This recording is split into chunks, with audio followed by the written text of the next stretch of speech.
Nós vimos na aula passada que num bioprocesso industrial, existem vários elementos envolvidos. Desde o estoque de células que tem que ser propagado, e o número de células, a população de células aumentada até que se possa chegar ao bioreator propriamente dito, onde a conversão de substratos em produtos vai ser realizada. Nós temos uma divisão desse bioprocesso nas fases de upstream e downstream, também falamos sobre isso na aula passada, mas esse curso foca no que acontece dentro deste bioreator industrial aqui no centro da figura. E nesse bioreator, as células vão crescer, vão consumir os substratos e vão gerar os produtos de interesse. E eventualmente também produtos que acabam sendo gerados, mas que não são interessantes, produtos indesejados. Nós podemos avaliar um processo como esse através de 3 parâmetros principais, que são a concentração final do produto aqui dentro, a produtividade nesse reator e o rendimento, ou a conversão de substrato em produto.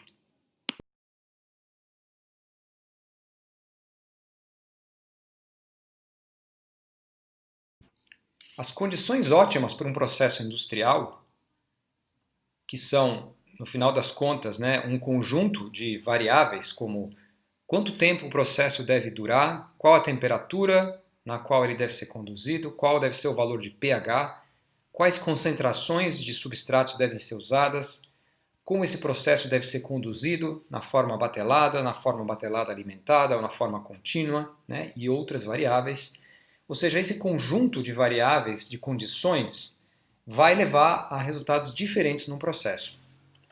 E como é que nós avaliamos se uma situação ou se um conjunto de condições é melhor do que outro? Através desses 3 parâmetros: concentração final do produto, produtividade do produto de interesse e rendimento do produto de interesse.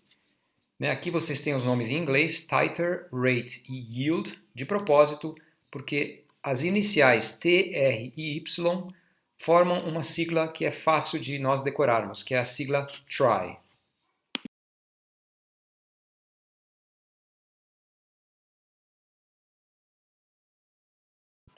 Nós veremos logo a seguir que não é possível, num processo industrial, nós maximizarmos esses 3 parâmetros ao mesmo tempo. A concentração final de um produto, a produtividade ou a velocidade com que o processo acontece e o rendimento, que é a quantidade de produto formada pela massa de substrato consumida. Se nós almejarmos maximizar um dos 3 parâmetros, acabamos normalmente sacrificando os outros 2. Então, o que acontece numa situação industrial é que nós temos que encontrar o melhor compromisso entre esses 3 parâmetros. E esse melhor compromisso vai depender da natureza do processo. Então, por exemplo, se num dado processo, você tem um produto que é muito difícil de ser purificado e que o downstream, as etapas de purificação, representam grande parte do custo de obtenção desse produto, provavelmente nós teremos que privilegiar o titer, a concentração final do produto, que tem dimensões de massa por volume.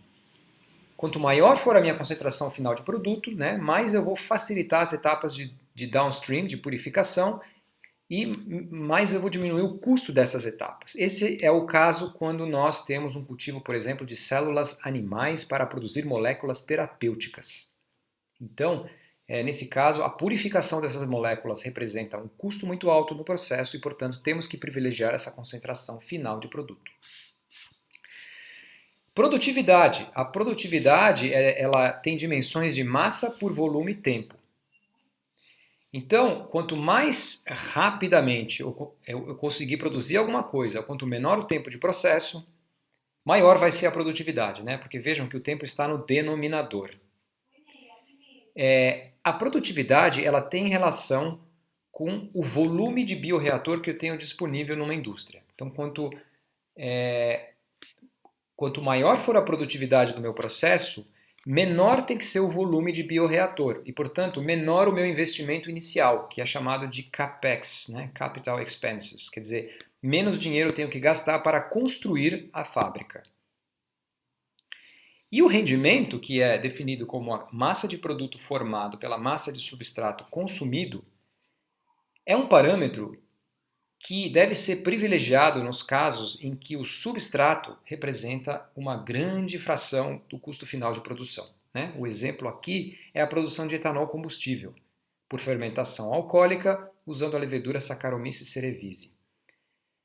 Nesse caso, a matéria-prima, que é a cana-de-açúcar, né, seja através do caldo ou através do melaço, deve ser totalmente consumido, porque o substrato representa 70% do custo de produção de etanol combustível. Portanto, a gente tem que aproveitar ao máximo. Portanto, o denominador, que é um delta substrato, né, deve ser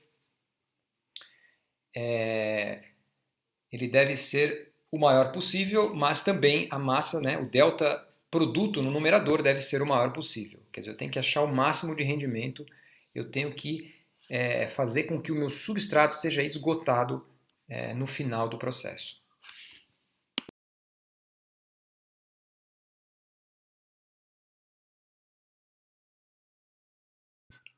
O que vocês veem aqui nessa figura, de novo, são alguns exemplos de bioreatores industriais, né?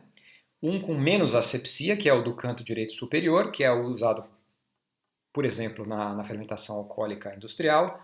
Um com mais asepsia, que é o do canto direito inferior, que seria uma indústria farmacêutica, por exemplo, né?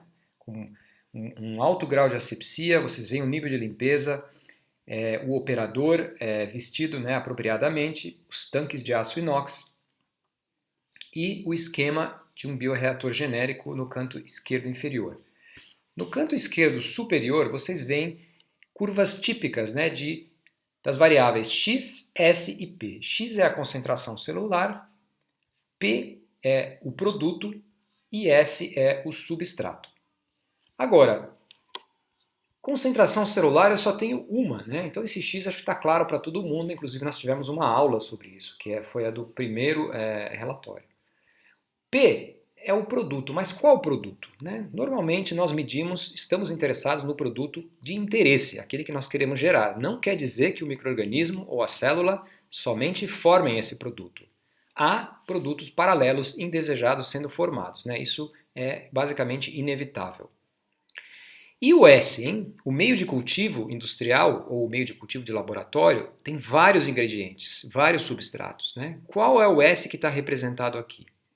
Então, normalmente nós escolhemos um S, que é o que nós chamamos de substrato que vai se esgotar ao final do cultivo. Né? É aquele que vai limitar o crescimento quando as células saem da fase exponencial e que será esgotado quando as células entram em fase estacionária. Então, eu acompanho normalmente esse substrato. Os outros substratos que existem no meio de cultivo, que podem ser 50 substratos diferentes, estarão em excesso e, portanto, não serão esgotados.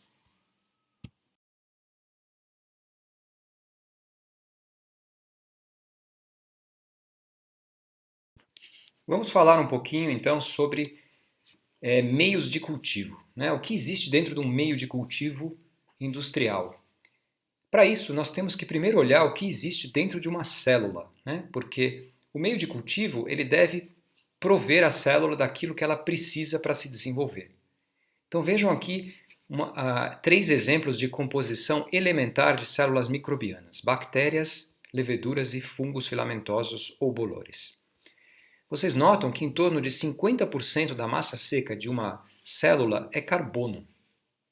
Depois nós temos uma certa quantidade, 7% de hidrogênio, em torno de 10 a 12% de nitrogênio, depois fósforo e enxofre e, em ordem decrescente, nós temos uma grande parte da tabela periódica dentro de uma célula microbiana. Em muitos casos, a água que é usada para o preparo do meio, ela já fornece grande parte desses elementos químicos necessários para que as células possam se desenvolver. Mas os nutrientes, quer dizer, os elementos que estão presentes em maior proporção, né, de cima para baixo, os primeiros, devem ser adicionados a essa água para compor o meio de cultivo industrial.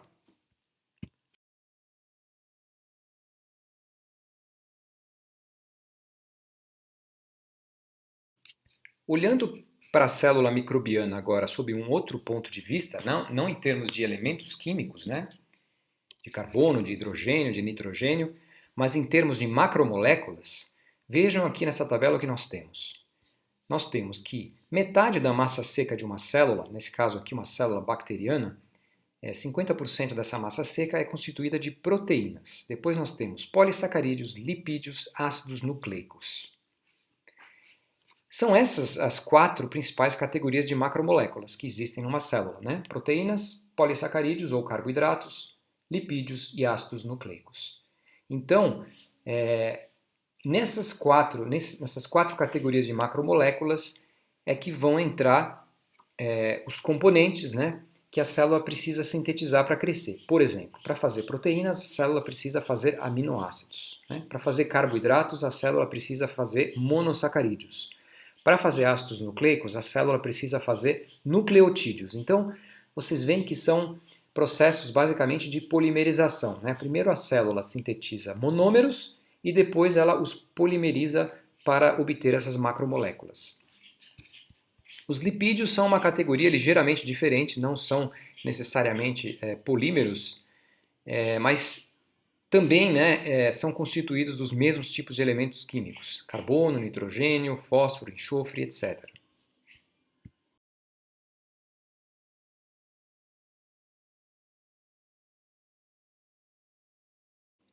E finalmente, essas 4 categorias de macromoléculas, elas serão usadas para montar as células, né? Para montar as organelas que as células contêm dentro delas. Do lado esquerdo vocês veem uma fotografia obtida por microscopia eletrônica de uma bactéria e do lado direito uma fotografia obtida por microscopia eletrônica de uma levedura. Né? Então nós temos um procarioto na esquerda e o eucarioto na direita. Os procariotos eles não contêm organelas celulares. Né? O citoplasma dos procariotos é basicamente o ambiente intracelular comum a todas as moléculas que existem ali dentro. Já os eucariotos, como a levedura do lado direito, têm as suas células organizadas, compartimentalizadas em organelas. Né? Então, é possível ver um vacúolo, é possível ver o núcleo, é possível ver mitocôndrias, é possível ver retículo endoplasmático e assim por diante. As macromoléculas das quais nós falamos no slide anterior, proteínas, carboidratos, lipídios e ácidos nucleicos, são então os constituintes dessas organelas celulares, ou, no caso da célula procariótica, são os constituintes das diferentes moléculas que se encontram nessa célula procariótica.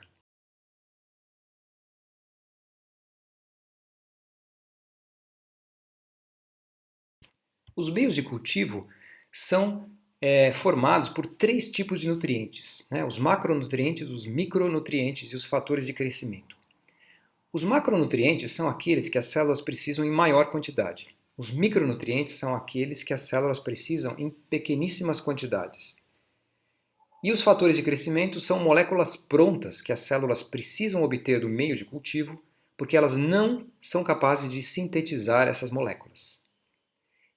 Exemplos, né? Nós seres humanos não somos capazes de sintetizar em torno de 10 aminoácidos e nós precisamos ingerir esses aminoácidos na nossa dieta. Né? Isso seriam para nós fatores de crescimento. As leveduras, por exemplo, precisam da presença de várias vitaminas no meio de cultivo, porque elas precisam dessas vitaminas e não são capazes de sintetizá-las. Mas as leveduras, por exemplo, não precisam de aminoácidos no meio de cultivo, porque elas têm a maquinaria metabólica necessária para sintetizar os 20 aminoácidos proteinogênicos. Então a questão dos fatores de crescimento depende muito de que tipo de célula nós estamos estudando.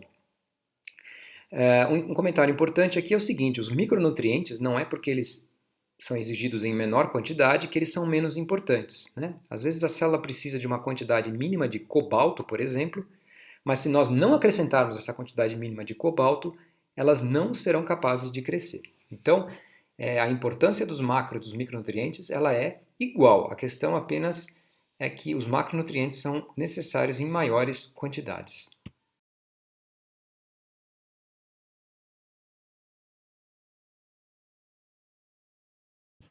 Nessa tabela, nós temos alguns exemplos de macronutrientes encontrados na natureza e em meios de cultivo. Então, por exemplo, o carbono. O carbono está presente em praticamente todas as moléculas orgânicas.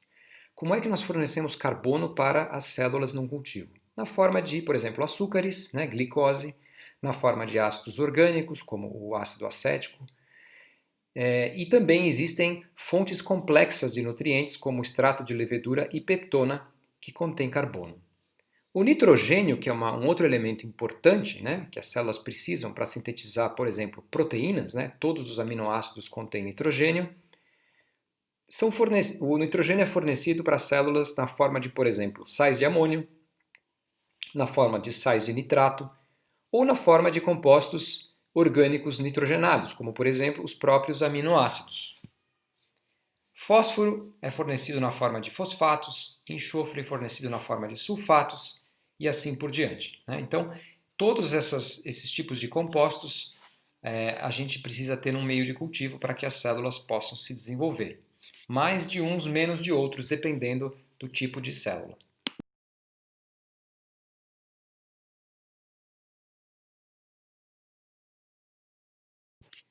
Vamos falar agora um pouquinho sobre o conceito de substrato limitante.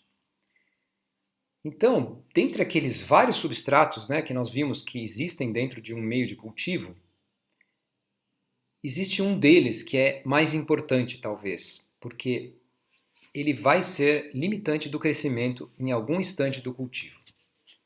Mas vamos entender melhor o que é isso. Existe muita confusão em relação a esse conceito de substrato limitante, porque vocês vão ler em muitos lugares que nesse cultivo que está representado, por exemplo, nesse gráfico que vocês estão vendo, o substrato limitante é, por exemplo, a glicose. Isso não é exatamente verdade, porque lembra que nós discutimos na aula passada que o crescimento exponencial pode também ser chamado de crescimento ilimitado? Ele pode ser chamado de ilimitado porque justamente não há nenhuma limitação nutricional. As células crescem com velocidade específica máxima durante essa fase exponencial. E elas não estão limitadas pela falta de nenhum nutriente. Agora vamos imaginar aqui que no instante T1, quando as células saem da fase exponencial e entram na fase de redução de velocidade, como vocês podem ver no gráfico, nesse instante T1, vamos supor que não exista nenhuma inibição acontecendo, que o motivo pelo qual as células saíram da fase exponencial seja exatamente uma limitação nutricional. Então, quando as células atingem essa concentração X1, que vocês estão vendo, o substrato que está sendo representado no gráfico atinge uma concentração S1. No momento em que o substrato atinge a concentração S1, essa concentração S1 não é mais grande o suficiente para manter as células com o crescimento em velocidade máxima. Então o que acontece é que a partir do instante T1, nós temos um crescimento limitado, limitado pelo substrato S1. E como é que nós sabemos que é justamente o substrato S1 e nenhum outro que limita o crescimento das células? Por quê? Porque no instante T2, o substrato S1 é exaurido e isso coincide com a entrada das células na fase estacionária. Então vejam, de novo, no instante T2, esgota-se o substrato S1 e é o mesmo instante em que as células entram em fase estacionária. Mas a limitação do crescimento ocorre a partir de T1.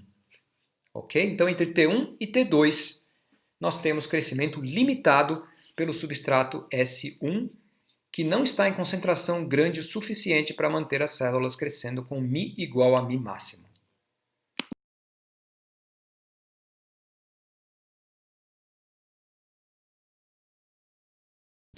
Uma outra forma de nós enxergarmos esse conceito de substrato limitante é voltarmos a um dos estudos feitos pelo Jacques Monod, que resultou no chamado modelo cinético de Monod. Então, esse pesquisador ele fez uma série de estudos com diferentes micro-organismos em diferentes condições.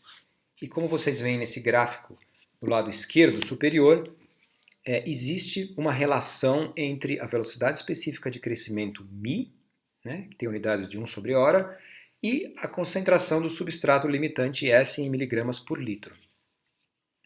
E através dessas observações, né, empíricas, Monod propôs a equação 5, que vocês veem aí no canto inferior direito. Né? Então existe uma relação entre μ e S, que é uma reação hiperbólica. Esse modelo ele é muito parecido, né, em termos matemáticos, com o modelo de Michaelis-Menten, que vocês devem conhecer de cinética enzimática. No entanto, se por um lado o modelo de Michaelis-Menten é um modelo fenomenológico, baseado, né, num estudo do mecanismo da reação enzimática, esse modelo de Monod aqui é um modelo puramente baseado em observações experimentais. Então, o que ele faz é ajustar uma equação, né, de uma hipérbole para dados experimentais, como vocês podem ver no gráfico do lado direito inferior. Então, nós temos uma série de pontos experimentais e uma curva ajustada. Isso significa, basicamente, ajustar dois parâmetros, né, μ máximo e Ks. Mas o fato é que vocês notam que, né, por essa curva do lado direito inferior, acima de uma concentração de substrato que a gente está chamando aqui de S crítico, a população cresce com μ igual a μ máximo. E quando a concentração de substrato está abaixo do valor de S crítico, o valor de μ, da velocidade específica de crescimento, vai caindo de μ máximo até zero.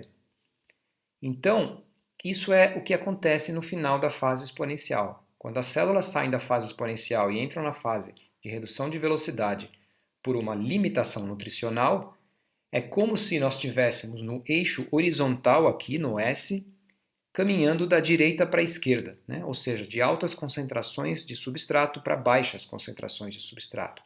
Quando nós cruzamos o S crítico, da direita para a esquerda, é quando nós cruzamos também, né, naquela curva de crescimento, o instante em que as células saem da fase exponencial e entram na fase de redução de velocidade.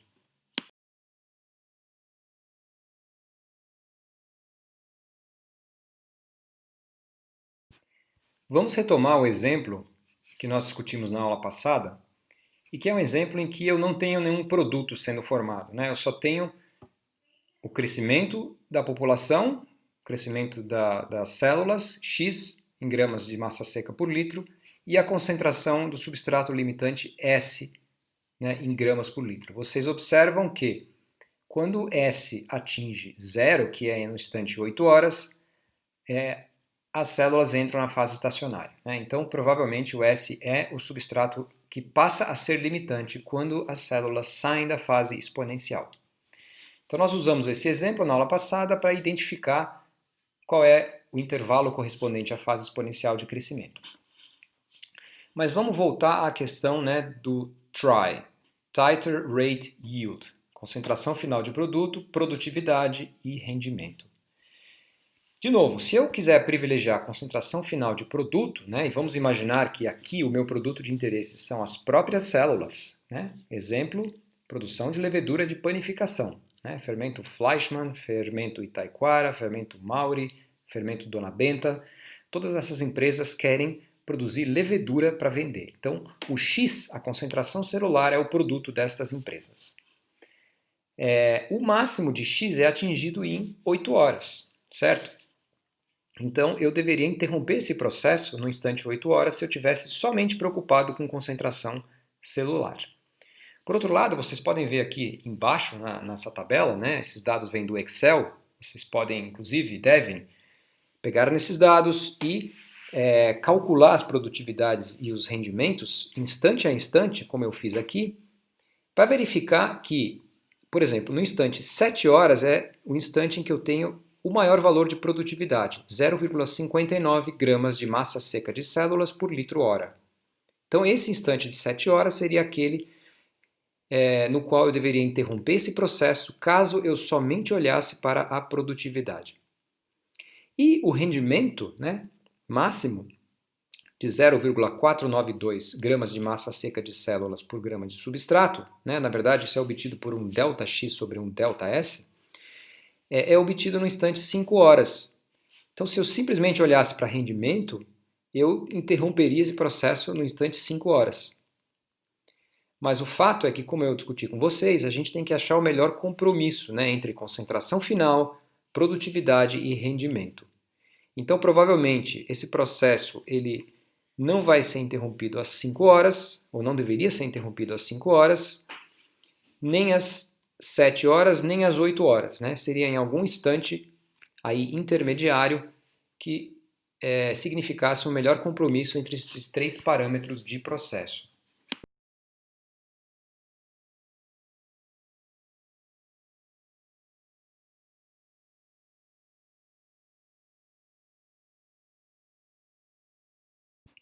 Como é calculada a produtividade, né, de um bioprocesso? Se nós estamos interessados nas células, nós temos a produtividade em células, né? E como vocês veem aí na fórmula, Px é igual à concentração celular no instante t menos a concentração celular inicial, dividida pelo intervalo de tempo, t menos t0. Atenção, pessoal, sempre a referência vai ser o x0 e o t0. Tá? Não faz sentido calcular produtividade em intervalos de tempo pequenos ao longo do processo, porque aí nós estamos entrando mais na definição de velocidades.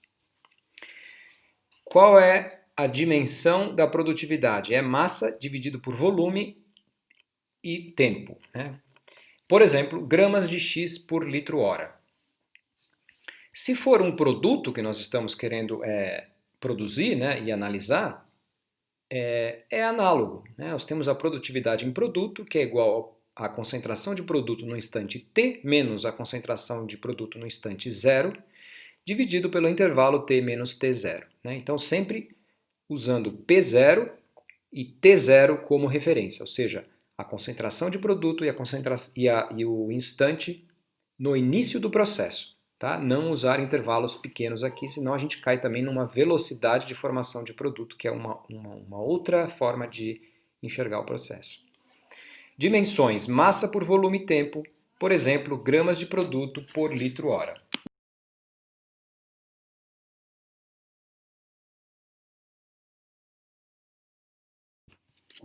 E como é que nós calculamos o rendimento de um bioprocesso? Analogamente, nós podemos falar em um rendimento em células e um rendimento em produto. Né? O rendimento é sempre relativo àquilo que foi consumido de substrato. Nós temos dois tipos de rendimento, os rendimentos globais e os rendimentos instantâneos. Né? Vamos falar primeiro dos globais. Então, conforme vocês podem ver na fórmula, o rendimento em células global é definido como YX/S, né? Nós usamos essa letra Y porque vem do yield, em inglês, é um ΔX sobre um ΔS. E aqui realmente eu estou pegando o X final menos o X inicial, né? E dividindo pelo substrato, concentração do substrato inicial menos a concentração final. Né? Eu faço essa inversão, quer dizer, X é final menos inicial e S é inicial menos final, para obter um valor positivo para o YX/S. Isso tem dimensões de massa de X por massa de S. Tá? Eu não posso cancelar essas duas massas, porque são massas diferentes. Por exemplo, grama de X por grama de S. O rendimento em produto global é análogo. Né? Nós chamamos de YP/S, vai ser um ΔP sobre um ΔS. Ou seja, P final menos P inicial, dividido por S inicial menos S final. Dimensões de massa por massa e, por exemplo, gramas de produto por gramas de substrato. Né? Poderia ser também quilogramas de produto por quilograma de substrato. Poderia até ser, por exemplo, moles de produto por moles de substrato, né? Se for conveniente. A questão é que sempre se deve apresentar as unidades para que fique claro para quem está lendo, né, do que se trata esse rendimento. Como vocês veem aqui, o rendimento não leva tempo em consideração, né? É diferente da produtividade. Ela sim leva o tempo em consideração, mas a produtividade não leva em consideração o substrato. Então vocês percebem, cada parâmetro tem um foco numa questão diferente do processo. Né? Por isso que é impossível nós maximizarmos todos os parâmetros simultaneamente e, portanto, nós teremos sempre que achar um bom compromisso entre esses diferentes parâmetros.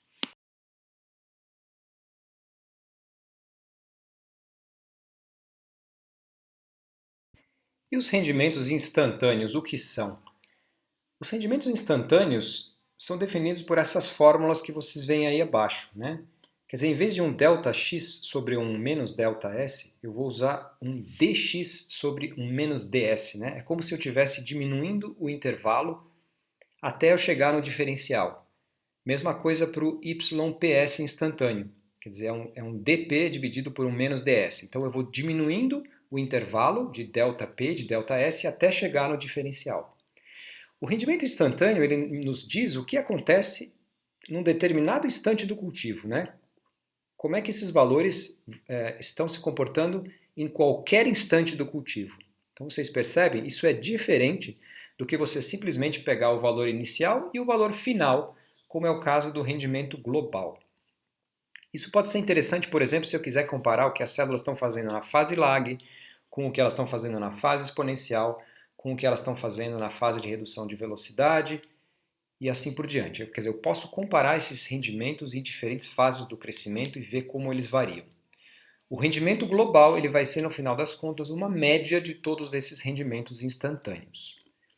Nós não vamos aqui entrar em detalhes sobre como calcular esse rendimento instantâneo para as diferentes fases do crescimento, vamos apenas ver uma metodologia para se calcular o rendimento durante a fase exponencial de crescimento, tá? Que é o que nós vamos ver no slide a seguir.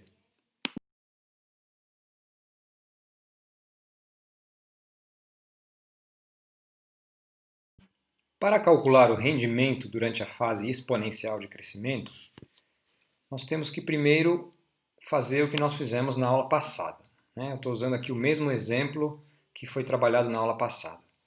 Em primeiro lugar, nós temos que identificar a duração da fase exponencial de crescimento. Então, para isso, como vocês veem aqui do lado esquerdo superior do slide, nós fazemos a transformação de x para ln de x, plotamos o ln de x em função do tempo, né, essa curva com quadrados vermelhos, e tentamos ajustar uma reta por regressão linear para os valores que se comportam, né, como uma reta.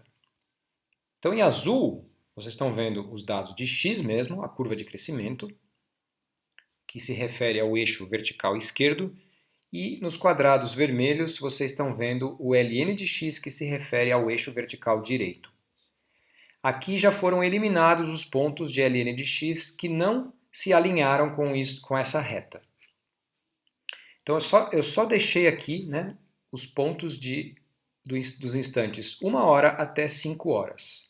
Por quê? Porque o instante de 0 horas, por exemplo, e o instante de 6 horas, eu considerei que estão fora da fase exponencial. Bom, e nós vimos na aula passada também um equacionamento que demonstra que o coeficiente angular dessa reta, né, ou a inclinação da reta, corresponde ao valor de μ máxima, a velocidade específica de crescimento máxima, que aqui no caso vocês veem que é um 0,447 hora a menos 1. Então, uma vez identificada a duração da fase exponencial, né, nesse caso do instante 1 hora até 5 horas, eu vou para o passo seguinte, que é plotar a concentração celular em função da concentração de substrato, somente com pontos dentro da fase exponencial. Então, se eu plotar x contra s, como vocês estão vendo aqui no gráfico de baixo, vocês vão ver que eu obtenho pontos também bastante bem alinhados como uma reta. Esses 5 pontos aqui são exatamente os pontos correspondentes à fase exponencial, ou seja, os pontos que correspondem aos instantes de 1 hora até 5 horas. Não aparece o tempo aqui, mas esses valores de S e esses valores de X que foram usados para plotar nesse gráfico são somente os valores de 1 a 5 horas. Bom, e o coeficiente angular dessa reta, ou o valor absoluto, né, porque o coeficiente angular vai ser negativo, já que a reta está inclinada para o lado de dentro, vai corresponder exatamente ao yx/s durante a fase exponencial. Então vejam que nesse exemplo aqui, o yx/s exponencial vai ser igual a 0,538 gramas de célula por grama de substrato. Se nós quisermos calcular o yp/s exponencial, né, é o mesmo procedimento, só que nós vamos plotar p contra s, em vez de plotar x contra s. Nós plotamos p contra s, somente incluindo pontos na fase exponencial de crescimento e com o valor absoluto do coeficiente angular nós obtemos o yp/s exponencial.